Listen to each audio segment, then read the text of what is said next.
Today, we're going to dive into a pretty amazing story. It's a story about progress, about teamwork on a global scale, and really about the non-stop chase for excellence in how we train our healthcare heroes. We're talking about the evolution of the healthcare simulation standards of best practice. Think about that question. It's the fundamental challenge in all of medicine, right? And the answer, of course, is simulation. It's where professionals get to practice, make mistakes, and master their skills all in a totally safe space. But how do we know that training is any good? How do we make sure it's consistent and effective everywhere? Well, that's where our story really kicks off. So, first things first. Why go through all the trouble of creating this massive set of international rules? What's the big deal? What problem are we even trying to solve here? Well, it really boils down to something simple. The stakes couldn't be higher. When a life is on the line, you just can't have subpar or inconsistent training. Imagine if the quality of your care depended entirely on which city your doctor or nurse went to school in. No way! We need a shared playbook, a common language, to make sure every single simulation is built on a solid foundation of quality. And boy, if there was ever a stress test for our education systems, it was the pandemic. The folks behind these standards point out how the simulation world had to change, like overnight. It really hammered home just how vital it is to have solid evidence-based guidelines to fall back on when suddenly all the old ways of training are off the table. And this quote just nails it. This isn't about making training better just for the sake of it. The whole point, the entire point, is that every little improvement we make in simulation, guided by these standards, directly leads to better patient outcomes and better patient safety in the real world. That's the endgame. So who even takes on a challenge this huge? It sounds like a massive job. Let's find out who is behind this incredible team effort. Okay, so the main driver here was the International Nursing Association for Clinical Simulation and Learning. We'll just call him INACSL. They've been leading the way since 2011, but for these latest updates, they knew they had to think bigger. They had to bring pretty much the whole world to the table.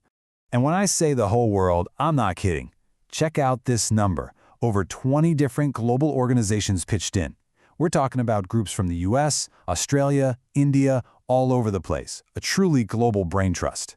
And this wasn't just a nursing thing either. The team was packed with experts from all corners of healthcare. Doctors, pharmacists, paramedics, you name it. Everyone brought their unique viewpoint, which is exactly what makes these standards so strong and so useful for everybody. And to make sure this was all buttoned up and academically solid, the final standards get published right here in a peer-reviewed journal. This grounds all that hard work in real evidence and makes it available to anyone who needs it. Okay, so you get this all-star team together. What happens next? How do you actually turn all that expertise and all that discussion into a clear set of guidelines that people can actually use? First, you gotta know this is not a one-and-done deal. This whole thing is a journey.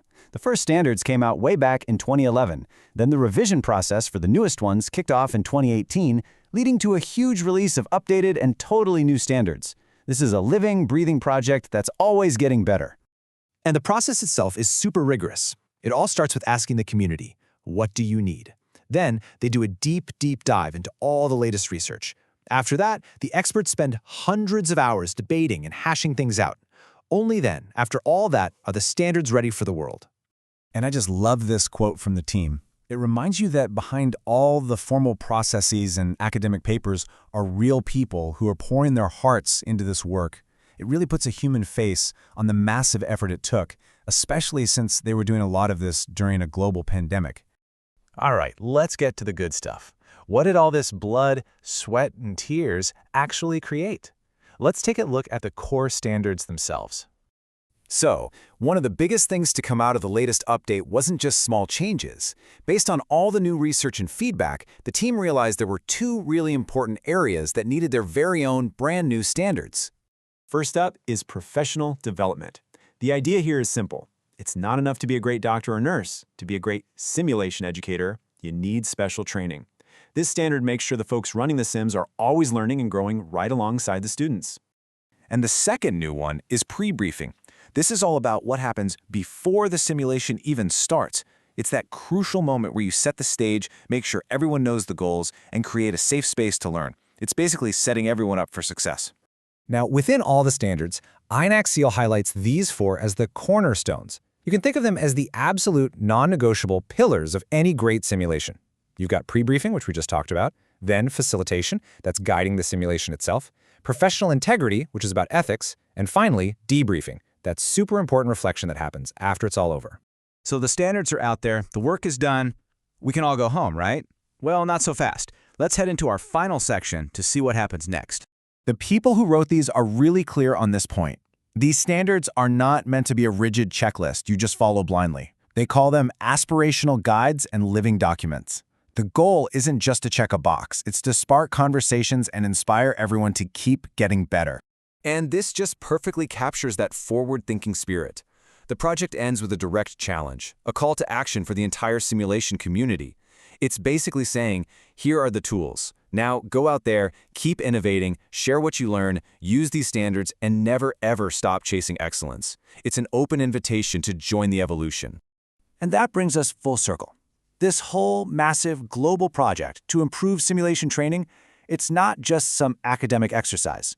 It's a real, tangible investment in the people who take care of us. And it leaves us with a really powerful question to chew on. As these standards spread across the globe, how will they actually change the future of patient safety for all of us?